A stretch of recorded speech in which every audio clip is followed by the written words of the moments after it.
Que Dieu vous bénisse abondamment. Je suis votre bien-aimé monsieur Guy Ambangito de Baba Motiga. Et c'est dans le cadre de notre conférence Une heure pour Dieu, la croyance authentique, que nous allons rendre disponible un nouvel enseignement qui s'intitule Face à la mort. Derrière moi, ce que vous voyez là-bas, c'est le lac Léman. Et de l'autre côté, c'est la France. Dieu est bon. Dieu est tout-puissant. La vie est faite pour vaincre. Nous vivons dans ces cercles. Tous les jours, ça nous fait 24 heures afin que nous nous déplaçons. Mais il y a d'autres pays où la vie coûte 8 heures. Les 8 heures de travail et le reste, vous êtes à la maison pour vous reposer. Mais il y a d'autres pays où ces cercles de la vie peuvent coûter 1 mois. Parce que la vie est tellement compliquée. Mais Dieu est bon. Dieu est miséricordieux. Il a créé les cieux, la terre, la mer et tout ce qui s'y trouve pour nous. Papa est tellement bon. Il nous a élus dès avant la fondation de ce monde. Dieu est tellement bon qu'il nous a donné la vie et l'être pour que nous soyons tellement bons. Mais aujourd'hui, je viens de mon pays natal, le Congo, la République démocratique du Congo. J'ai travaillé à Kinshasa dans un hôpital. J'ai vu comment Dieu est tellement bon. J'ai vu comment quelqu'un peut être face à la mort, sans outils, sans défense. Et la seule chose qui reste, Jésus-Christ, comme étant notre seul Seigneur et Sauveur. J'ai vu comment l'orgueil ne coûte rien du tout. J'ai vu comment la richesse ne représente rien face à la mort. J'ai vu comment la force ne représente rien face à la mort. J'ai vu comment le corps coûte moins cher face à la mort. Maintenant, je suis rentré ici en Suisse. J'ai encore vu la différence incroyable. Comment le corps a de la valeur. Mais Dieu est vraiment bon. Il est vraiment tout bon. Qui était là-bas à l'hôpital? La maman était assise. Elle chantait des cantiques de Dieu. Elle disait toujours Jésus-Christ. Elle disait toujours Jésus-Christ mon sauveur. Pendant plus de 20 minutes. Moi, je continuais à travailler. J'ai demandé à mon fils, mon neveu qui était à côté de moi. La dame est-elle malade? Mon neveu m'a dit non, papa, il n'est pas malade. C'est son fils qui se trouve aux soins intensifs. Alors, dans cet hôpital, il y a des gens incroyables, des infirmières, des infirmiers. Et j'ai pu voir un directeur, un médecin directeur qui avait un cœur de service. Il leur manquait seulement des outils. Les soins intensifs étaient un peu au-dessus. Et puis quand un patient sortait, il fallait descendre calmement. Il y avait à peu près 200 mètres. Et en bas, il y avait 2 chemins. Un chemin, quand la dame prenait cela, ça veut dire que le patient partait à la morgue. C'était la mort. Et quand on passait à droite, c'était pour d'autres pavillons. La dame pleurait depuis le matin. Et son fils était aux soins intensifs. Et brusquement à midi, la dame s'est levée. Son fils sortait du soins intensif avec le chariot de cette dame-là. Nous tous, on était debout. On avait tellement la peur pour la vie de son enfant. La dame pleurait. Mais elle ne pouvait pas regarder comment le chariot descendait. Parce que si le chariot partait à droite, c'était la mort. Et si le chariot partait à gauche, c'était la mort. Et si le chariot partait à droite, c'était la vie sauve. On regardait comment le chariot descendait. 200 mètres, 150 mètres. La dame continuait à ne pas regarder. Moi aussi, je ne pouvais pas regarder. Et c'est mon fils, mon neveu, qui me signalait l'évolution du chariot. Ça descendait. Et quand ce chariot tournait, vous attendez les sons. Parce que le pneu n'était pas graissé. Vous attendez quick, quick, quick, quick, quick. Le chariot continuait à descendre. Et la dame continuait de pleurer, à crier Jésus-Christ. Elle criait avec la conviction, papa, sauve mon enfant, sauve mon enfant. Et le chariot continuait à descendre, 50 mètres, 30 mètres, 20 mètres. Et c'est arrivé tout près de moi. Je ne pouvais pas regarder. Je dis à mon fils, signale-moi le chemin que le chariot va prendre. Dieu est bon. Et le chariot a pris la voie droite. Cet enfant avait la fille sauve. Incroyable. Face à la mort, il n'y a que la croyance. Face à la mort, il n'y a que la conviction. La dame n'avait pas d'outils. Elle n'avait pas d'argent. La souffrance en face d'elle. Mais elle était convaincue que son fils allait être guéri. C'était incroyable. J'ai travaillé derrière une logette d'électricité pour séparer les circuits. Et à chaque fois, j'attendais encore ces chariots passer derrière moi. Quick, quick, quick, quick. Les gens partaient à la morgue. Mon fils m'a dit à chaque fois, quand tu as ça, attends ça. C'est la dame. Elle partait vite pour déposer des corps. J'ai vu des infirmières incroyables, avec un cœur de service incroyable. J'ai vu des infirmiers incroyables, des médecins. J'ai vu aussi face à la mort. Quand on n'a pas d'outils, c'est la perte. Quand on n'a pas d'outils, on perd son bébé. Des bébés, des innocents. Mais quand il n'y avait pas d'outils, c'était au revoir. On ne pouvait rien face à la mort. Mais Dieu est tellement bon. 2 Samuel, chapitre 2. Le livre de 2 Samuel, chapitre 12. Que Dieu vous bénisse abondamment. Mais avant toute chose, je vais vous lire Ecclésiaste, chapitre 3. Bienvenue à la conférence 1 heure pour Dieu, la croyance authentique. Il y a un temps pour tout. Il y a un temps pour toutes choses sous les cieux. Il y a un temps pour naître et il y a un temps pour mourir. Il y a un temps pour naître, faire sa vie. Et puis il y a un temps pour mourir. Il y a un temps pour vivre. Il y a un temps pour mourir. Il y a un temps pour naître et puis il y a un temps pour mourir. Dans cette section de l'écriture, nous avons 2 temps. Nous avons le point A et le point Z. Un temps pour naître. Un temps pour mourir, c'est le point Z. Et au milieu, il y a l'intervalle. Il y a B, C, D, E et autres. On a les droits à la vie. On a les droits de vivre en tant que des croyants. On a les droits de vivre en tant que des fils et des filles de Dieu. Un enfant qui est né mérite la vie. J'ai été dans cet hôpital. J'ai vu comment la vie est arrachée aux bébés. Parce qu'ils n'avaient pas d'outils. Parce qu'ils n'avaient pas d'outils. Il n'y avait rien. Mais la vie est là pour être vécue. Nous méritons de vivre. Mais quand nous voyons des infirmiers et des médecins qui ne peuvent plus rien faire parce qu'ils n'ont pas d'outils, ça, on ne peut pas le permettre parce que Dieu est bon. Voilà pourquoi aujourd'hui nous enseignons cela, que la croyance, notre conviction est que Jésus-Christ viendra. Mais notre croyance est que Jésus-Christ viendra. Voilà pourquoi nous tenons ferme. Voilà pourquoi nous pouvons enseigner la parole et dire, il y a un temps pour naître et un temps pour mourir. Nous méritons de vivre. Le cercle est là. Lundi, mardi, mercredi et autres. Chacun de nous a droit à la vie. Voilà pourquoi la parole de Dieu nous dit, il y a un temps pour naître et il y a un temps pour mourir. Il y a un temps pour planter et il y a un temps pour arracher ce qui a été planté. Nous voyons aussi les temps. Quand nous sèmons, l'arbre sort. Ou bien les fruits, la plante sortent. Et à ce moment-là, il y a toujours un cycle pour recueillir des fruits plus tard. Il y a un temps pour naître et il y a un temps pour mourir. Nous méritons de vivre. Quand la parole de Dieu nous dit il y a un temps pour naître et un temps pour mourir, il y a un temps de la vie à l'intérieur de ces 2 points. Le point A et le point B. Que Dieu vous bénisse abondamment. Le thème de notre enseignement est face à la mort. 2 Samuel. 2 Samuel, chapitre 12. Nous allons regarder l'homme selon le cœur de Dieu, David. Que Dieu vous bénisse abondamment. L'homme selon le cœur de Dieu. J'ai cité David.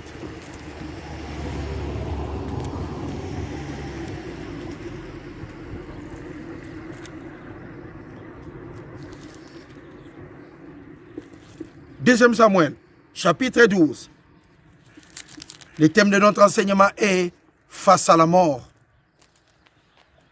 L'Éternel envoya Nathan vers David, l'homme selon le cœur de Dieu. Et Nathan vint à lui et lui dit, il y avait dans une ville 2 hommes, l'un riche et l'autre pauvre. Les riches avaient des brebis et des bœufs en très grand nombre. Les pauvres n'avaient rien du tout qu'une petite brebis qu'il avait achetée. Il la nourrissait et grandissait chez lui avec ses enfants. Elle mangeait son pain, buvait sa coupe, dormait sur son sein. Il la regardait comme sa fille. Un voyageur arriva chez l'homme riche. Et le riche n'a pas voulu toucher à ses brebis ou à ses bœufs pour préparer un repas au voyageur qui était venu chez lui. Il a pris la brebis du pauvre et l'a apprêtée pour l'homme qui était venu chez lui. Ainsi va la vie. Les riches pensaient que les pauvres possèdent, afin que les pauvres demeurent toujours pauvres, demeurent toujours dans la souffrance. J'ai vu des gens qui n'avaient rien. J'étais là assis. Il y avait une dame. J'ai envoyé le petit pour me chercher de l'eau. J'ai dit à mon neveu, allez me chercher de l'eau. Mon neveu est parti me chercher de l'eau. Il apporta 4 bouteilles. Et après, il a pris l'argent qu'il avait, a remis à une dame qui avait un bébé sur son dos. J'ai dit à mon fils, mais pourquoi tu lui as remis? Parce que la dame voulait de l'eau. Et le fils m'a répondu, papa, la dame m'a donné que 100 francs congolais. 100 francs congolais représentent à peu près 12 centimes suisses. Et l'eau que moi j'avais achetée représente à peu près 25 centimes suisses. J'ai demandé à la dame, vous voulez de l'eau? Elle m'a dit oui. J'ai dit pourquoi? Elle m'a dit, je vais donner des médicaments à mon fils qui est derrière là, sur mon dos. J'ai dit à la dame, vous pouvez tourner. J'ai touché le corps de son enfant. Il y avait une température très élevée. J'ai dit à la dame, mais pourquoi êtes-vous pas entré à l'hôpital? Elle m'a dit, je ne peux rien faire. Si j'entre à l'hôpital, je n'ai pas d'argent. Parce que là, avant de vous faire soigner, vous devez avoir l'argent. Et la dame n'avait pas d'argent. Alors, elle a pris l'enfant avec elle. Et l'enfant voulait quoi? De l'eau. Une situation incroyable. J'ai pris 1000 francs, j'ai donné à la dame. Mais les 1000 francs représentaient que 1 franc suisse. Face à la mort, le seul outil, c'est Dieu. Le seul outil, c'est Jésus-Christ. Le seul outil, c'est la croyance. La maman voulait la vie de son fils, mais n'avait pas d'argent. J'ai demandé aux gens qui étaient des côtés qui m'accompagnaient. Ils m'ont encore donné 2000 francs. J'ai ajouté. J'ai demandé ça fait combien? Ils m'ont dit, tu viens de donner maintenant à la dame 1 franc 50 suisse pour l'aider. Incroyable. L'enfant avait tellement une température élevée. Et après 2 jours, je suis passé par là. Il n'était plus en vie. Manque d'outils, manque de l'argent. Face à la mort, voilà pourquoi nous devons savoir qu'un jour, la vie prendra fin. Un jour, on va se réveiller, on ne serait plus là. Il est grand temps de faire que du bien dans la vie, parce que ce corps peut se dégrader à une vitesse incroyable. J'ai vu de mes propres yeux que le corps, des fois, n'a pas de valeur. Le corps perd le 100% de sa valeur et personne ne te regarde. J'ai vu un corps dans un chariot qui descendait. Ce n'était même pas couvert. Ce n'était pas couvert. Il y avait tellement de mouches sur le corps. Mais que voulez-vous? La valeur du corps part tellement vite. Aujourd'hui, je peux rigoler. Aujourd'hui, je peux mettre des vestes, des chemises, tout ce que je veux. Mais il y a un temps pour vivre, il y a un temps pour mourir. Voilà pourquoi Christ en nous, c'est l'espérance de la gloire.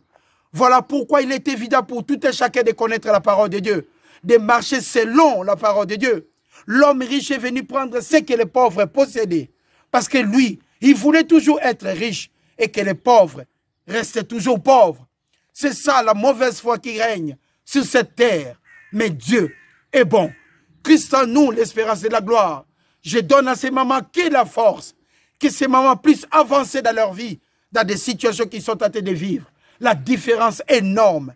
Quand on part là-bas, on dit que ce n'est pas possible. Mais Dieu est bon. Ils ont toujours la force pour aller de l'avant. J'ai vu des infirmiers qui conjuguaient des efforts pour sauver des bébés. Ainsi va la vie. 2 Samuel, le verset 5. David, quand il a entendu cette histoire, la colère de David s'enflamma violemment contre cet homme. Il dit à Nathan, au prophète Nathan, l'Éternel est vivant. L'homme qui a fait cela mérite la mort. Et il rendra 4 bébés pour avoir commis cette action. Et pour avoir été comment? Sans pitié. Et Nathan dit à David, tuez cet homme-là. Nathan dit à David, tuez cet homme-là. Qui a fait du mal à son prochain. Qui a fait du mal à son voisin. Qui a fait du mal aux gens qui l'entouraient. Des fois, on ne se rend pas compte le mal qu'on peut faire des autres. Vous regardez la vie, vous dites, mais non. Même les insultes, ça ne vaut pas la peine des fois. Quand le corps se dégrade, le corps n'a plus de valeur. David a fait du mal à cet homme-là. Et Nathan lui a dit, tuez cet homme-là. Mais David n'était pas content quand on lui a raconté cette histoire. Ainsi va la vie. Les pauvres s'enfoncent. et les riches pensent avancer. Mais il y a un temps pour naître et il y a un temps pour mourir. Et pendant la corruption, le corps se dégrade et des fois, on n'a plus pitié. Mais au dernier moment de la vie, on se rend compte du mal qu'on a fait aux autres. Et on regarde, on se répand, on dit Dieu, sauve-moi. Et pendant les moments que nous sommes là, nous avons de la force. Ayons pitié pour les autres. Pendant qu'on est là, ayons pitié pour les autres. Parce qu'avoir vu et avoir écouté, ce n'est pas la même chose. J'ai vu ce que je ne pouvais jamais imaginer. J'ai eu de la force. Aujourd'hui, je perds de toutes choses, mais jamais de la mort.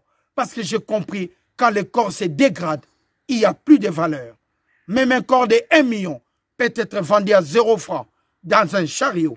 Et les chariots criaient, quick, quick, quick, quick. On poussait les chariots vers la morgue, sans valeur. Et il y avait des mouches. Il n'y avait pas de valeur. Les corps humains. Que Dieu vous bénisse abondamment. Bienvenue à la conférence 1 heure pour Dieu, la croyance authentique. Il y a des choses qu'on ne peut pas regarder sans parler. Il faut en parler. Pour que tout le monde comprenne que ce corps se dégrade à la fin de notre vie. Faisons du bien. Faisons du bien pendant qu'on est là. Faisons du bien pendant qu'on peut encore agir. Parce que Dieu est bon. Le verset 9. Pourquoi donc as-tu maîtrisé la parole de l'Éternel, David, en faisant ce qui est mal à ses yeux? Tu as frappé l'épée Uri, les Hessiens. Tu as pris sa femme pour en faire ta femme. Tu as pris sa femme par l'épée des fils d'Amon. Maintenant, parce que tu as méprisé et parce que tu as pris la femme d'Uri, les Hessiens, pour en faire ta femme, ainsi parle l'Éternel, voici, je vais faire sortir de ta maison le malheur contre toi. Je vais prendre sous tes yeux tes propres femmes pour te donner à un autre. Car tu as agi en secret à moi. Je ferai cela en présence de tout Israël et à la face du soleil. David dit à Nathan, j'ai péché contre l'Éternel. Et Nathan dit à David, l'Éternel pardonne ton péché. Tu ne mourras point. Mais parce que tu as fait blasphémer les ennemis de l'Éternel en commettant cette action, le fils qui t'est né mourra. David, l'homme selon le cœur de Dieu, face à la mort. Face à la mort, pour nous les croyants, c'est le retour de Jésus-Christ. Face à la mort, nous pouvons marcher la tête haute et les épaules effacées. Pour nous les croyants, nous connaissons que Jésus-Christ a été mort. Jésus-Christ a ressuscité pour la vie. Le retour de Jésus-Christ, nous les croyants, nous serons ressuscités avec lui, enlevés, parce que nous sommes convaincus que Christ en nous, c'est l'espérance de la gloire. Christ en nous, c'est l'espérance de la gloire. Nous marchons la tête haute, les épaules effacées, avec joie et simplicité de cœur. David, l'homme selon le cœur de Dieu, devait payer des conséquences face à la mort. Verset 15. Et Nathan s'alla de sa maison. L'Éternel frappa l'enfant de la femme d'Uri. Il fut dangereusement malade. David pria Dieu pour l'enfant, gênant, et quand il rentra, il passa la nuit couché par terre. Les anciens de sa maison insistèrent auprès de lui pour lui faire lever de terre, mais il ne voulut point, il ne mangea point. Quand l'enfant de David est tombé malade, David a tout fait. Comme j'ai vu cette femme-là, la dame qui cherchait de l'eau pour son fils, juste de l'eau. Elle n'avait rien du tout, mais elle luttait devant la mort, face à la mort. La dame-là n'avait que la croyance. Elle agissait par rapport aux outils qu'elle avait. David ne pouvait rien. Il a pleuré. David était couché par terre pour la vie de son fils. David ne mangea point parce qu'il voulait que son fils soit guéri face à la mort. L'homme, selon le cœur de Dieu. David, le serviteur de l'Éternel, mais face à la mort, il n'avait pas d'outils, juste la croyance pour que son fils soit guéri. On est des hommes, on est des femmes de Dieu. Nous travaillons dans des hôpitaux, nous travaillons partout, là où les gens souffrent. Ayons pitié, agissons avec amour, afin de guérir, de soigner des gens. J'ai vu la mort devant mes yeux. Je n'imaginais pas cela. J'ai vu comment les chariots descendaient. Quick, quick, quick. Et quand ces chariots partaient à gauche, c'était un de nos frères qui partait à la morgue. Quand ça continuait, c'était par exemple une maman qui partait à la mort. J'ai vu des bébés qui partaient à la morgue. Pourquoi? Des fois parce qu'ils ont manqué une pièce. Une pièce. Une pièce. qu'on appelle quoi? Des lunettes. Je vais vous montrer ces pièces qui embêtent nos bébés. Ça s'appelle des lunettes. Incroyable. Incroyable. Je vais l'ouvrir. J'ai demandé à une infirmière pourquoi nos bébés partent. Elle m'a dit, monsieur, des fois on ne peut même pas mettre sous l'oxygène nos bébés. Parce qu'ils n'avaient pas de lunettes. 2 lunettes pour sauver un bébé. Des lunettes pour qu'un enfant quitte cette terre. Et qui coûte 1,50 franc. Juste 1,50 franc. Même les bus ici en Europe ne coûtent pas 1,50 franc. Tu montes dans un bus ici, tu payes 3 fois ces lunettes. Mais que nos bébés nous quittent. Juste ces lunettes, papa. Et nos bébés nous quittent. Que ton nom soit loué, donne-nous de la force afin d'agir pour sauver nos bébés. Ô Père, je suis convaincu que ta volonté s'accomplira. À tous ceux qui m'ont donné, à toi Hassan, tu m'as donné des lunettes. Que Dieu bénisse ton cœur. À la clinique Cécile, que Dieu vous bénisse abondamment. Nos enfants nous quittent à cause de ça. Cette pièce, ça s'appelle lunettes. Des fois, on ne peut pas leur mettre sous oxygène parce qu'il n'y a pas de lunettes. Mais toi, tu seras vaincu. Nous t'aurons beaucoup pour nos enfants. Que Dieu vous bénisse abondamment. Nous voyons cette section de l'écriture comme à David. Face à la mort, il ne savait pas comment agir. Nous continuons à partir du verset 18. Le 7e jour, l'enfant mourut. Et les serviteurs de David craignaient de lui annoncer ce que l'enfant était mort. Car il disait, voici lorsque l'enfant vivait encore, nous lui avons parlé, il ne nous a pas écoutés. Comment oserons-nous lui dire que l'enfant était mort?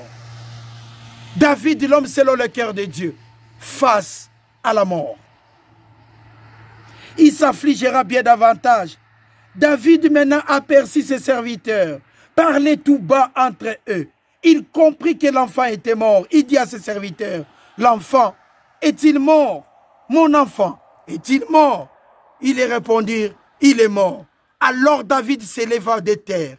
Il se lava, soignit et changea de vêtements. Puis il alla dans la maison de l'Éternel. Il se prosterna. De retour, il mangea. Ses serviteurs dirent, mais que signifie ce que fait David? Tandis que l'enfant vivait, tu gênais, tu pleurais. Maintenant l'enfant est mort. Tu te lèves et tu manges. David répondit, lorsque l'enfant vivait encore, je gênais, je pleurais. Quand je disais, qui sait si l'Éternel n'aura pas pitié de moi et si l'enfant ne vivra pas. Maintenant qu'il est mort, pourquoi gênerais-je? Pourquoi je le ferai revenir? J'irai vers lui, mais il ne reviendra pas vers moi. David, l'homme selon le cœur de Dieu. Regardez l'attitude de David face à la mort. Nos frères et sœurs qui nous ont quittés, ils sont partis. Ils ne reviendront plus vers nous, mais c'est nous qui irons vers eux. Mais les mouvements qui se passent dans la vie, nous devons être bons envers les autres. Nous devons avoir pitié de la vie des autres. Parce que la fin de la vie, la corruption qui attrape les corps, c'est difficile à accepter. C'est difficile de regarder un bébé qui meurt à cause des lunettes qui coûtent 1,50 franc suisse. Incroyable. Mais vous voyez cela, un bébé qui part à cause des lunettes, à cause de l'électricité de 15 minutes, un bébé part. Incroyable. Mais c'est disponible maintenant sur cette terre. Voilà pourquoi, en tant que des humains, nous devons faire du bien les uns aux autres. Que Dieu bénisse les infirmiers de cet hôpital de Kitambo. Que Dieu vous bénisse abondamment. Et le médecin directeur, l'excellent docteur Michel. Que Dieu vous bénisse là où vous êtes. Je vis votre cœur pour la vie des patients. Que Dieu vous bénisse. Nous serons là et nous sommes là pour agir et sauver nos enfants. Le peuple congolais mérite aussi la vie et nous sommes là pour les aider. Que Dieu vous bénisse abondamment. C'était un séjour magnifique. On a travaillé ensemble pour les aider. David a dit, j'irai vers lui, mais mon fils, ne viendra pas vers moi. Voilà pourquoi je peux m'élever et rendre grâce à Dieu et continuer à faire du bien. 1 Corinthiens chapitre 15. Face à la mort. La mort qui prend la valeur de la vie. La mort qui retire notre dignité. À la fin de la vie, tu ne pourras pas t'habiller. On va choisir pour toi. Des fois, tu voulais mettre une chemise blanche pour partir. Mais si quelqu'un l'a oublié à la maison, tu partiras avec une chemise bleue. Des fois, tu voulais mettre des chaussures que tu voulais. Mais si quelqu'un l'a oublié à la maison, à la morgue, on te mettra des chaussures que tu ne voulais pas. Mais que voulez-vous? À ce moment-là, vous ne pouvez plus agir. Le corps est parti. Le corps a cédé. Vous ne pouvez plus rien. Mais voilà pourquoi faisons du bien comme nous sommes là. J'ai vu la mort naviguer dans un hôpital. J'ai vu la mort marcher au-dessus de toutes choses. Mais j'ai aussi compris que Christ en nous, c'est l'espérance de la gloire. Nous sommes incomparables à attaquer des enfants de Dieu. Face à la mort, nous avons Jésus-Christ ressuscité. Face à la mort, nous avons notre Dieu. Face à la mort, nous avons la conviction que Christ en nous, c'est l'espérance de la gloire. Face à la mort, même les insultes, ça ne sert à rien. Face à la mort, même l'orgueil ne sert à rien. Vous êtes sans valeur. Face à la mort, même les habits ne sert à rien. Vous êtes sans valeur. Face à la mort, j'ai vu les corps, que les mouches venaient. Il ne pouvait pas se défendre. Il est parti. Mon frère est parti. Face à la mort, quelle dignité? Zéro. Face à la mort, vous perdez votre valeur. La corruption s'engage dans votre corps. Faisons du bien. Il y a un temps pour naître. Il y a un temps pour mourir. Il y a un temps pour naître. Il y a un temps pour mourir. Les milieux, ça s'appelle la vie. La vie tourne le matin et le soir. Les autres, ils ont un verre d'eau. Les autres, ils n'en ont pas. Les autres, ils ont des médicaments. Les autres, ils n'en ont pas. Les autres, ils ont des lunettes. Chez moi, il n'y a pas. Et les bébés nous quittent à cause de ces fameuses lunettes qui coûtent 1,50 franc. Et nous croyons Dieu que nous allons trouver des solutions. Papa, tu es bon. Tu es vraiment bon. Bénis ce peuple qui travaille. Bénis ces infirmières de cet hôpital de Kitambo. Père, que ton nom soit loué. Je te bénis, je te rends infiniment grâce. J'aurais honte même de manger, mais je n'aurais pas honte de te louer. J'ai vu comment la mort nous retire la dignité. Papa, j'ai vu comment la corruption nous rend inerte dans un chariot qui crie « quick, quick », et le chariot qui descend pour t'amener à la morgue. Tu n'as plus de valeur. Tu n'as plus de valeur. Mais Père, il y a d'autres coins de la vie où les gens, ils ont de l'eau. Mais il y a d'autres coins, ils n'en ont pas. Même une goutte peut coûter la vie d'un bébé. Une maman qui a son fils avec lui n'a pas de comprimé qui coûte à peu près 1,50 franc. Qui ne coûte même pas de transport ici en Suisse. Papa, que ton nom soit loué. Le thème de notre enseignement, face à la mort. Voilà pourquoi je ne cherche pas les certificats d'un être humain pour me dire que je suis bon. Parce que je sais que nous tous, nous allons vers le point Z. Nous allons quitter cette terre. Pourquoi insulter? Quand on n'a plus de force, pourquoi insulter? Quand on n'a plus de force, pourquoi se moquer d'autrui? Parce qu'il n'a pas d'argent. Un jour, nous partons vers le point Z. Le verset 52, 1 Corinthiens chapitre 15. Voici, je vous dis un mystère. Nous ne mourrons pas tous, mais tous nous serons changés. En un instant, en un clin d'œil, à la dernière trompette, la trompette sonnera. Les morts ressusciteront incorruptibles. Voilà notre espoir en tant que des enfants de Dieu. Et nous serons changés. Car il faut que ces corps corruptibles revêtent l'incorruptibilité et que ces corps mortels revêtent l'immortalité. Lorsque le corps corruptible aura revêtu l'incorruptibilité et que ce corps mortel aura revêtu l'immortalité, la valeur de la vie humaine, alors s'accomplira ce qui est écrit. La mort a été engloutie. Honte à toi la mort, notre victoire attaquée des croyants. Jésus-Christ est ressuscité pour nous. Ô mort, où est ta victoire? Nous sommes des croyants. Christ en nous, l'espérance de la gloire. Ô mort, où est ton aiguillon? L'aiguillon de la mort, c'est le péché. Et la puissance des péchés, c'est la loi. Mais grâce soit rendue à Dieu qui nous donne la victoire. Christ en nous, la victoire sur la mort. Ainsi, mes frères bien-aimés, soyez fermes, inébranlables, travaillant de mieux en mieux à l'œuvre du Seigneur, sachant que votre travail ne sera pas vain dans le Seigneur. Il y a un moment de gloire qui nous attend. Les retours de Jésus-Christ, les versets 26, les derniers ennemis qui sera détruit, c'est la mort. Et nous allons revêtir les corps immortels. Voilà pourquoi faisons du bien. Il est grand temps de faire du bien et de vivre avec amour.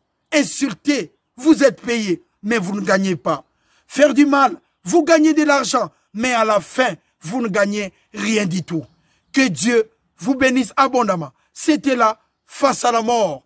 Nous avons une seule conviction, que Jésus-Christ viendra. Et Christ en nous, c'est l'espérance de la gloire. Ce corps qui devient un moment inutile au retour de Jésus-Christ aura de la valeur parce que nous allons revêtir l'immortalité. Je vous souhaite un bon week-end et surtout un bon dimanche avec joie et simplicité de cœur. C'était là, face à la mort. C'est l'outil, la conviction, le retour de Jésus-Christ. Que Dieu vous bénisse. Je vous remercie infiniment ceux qui m'ont accompagné dans ce travail à l'hôpital de Kitambo et ceux qui ont la disponibilité. Si vous avez des lunettes pour les bébés, vous pouvez les envoyer afin qu'ils continuent d'œuvrer pour aider nos bébés. Encore une fois, bon dimanche. Au revoir.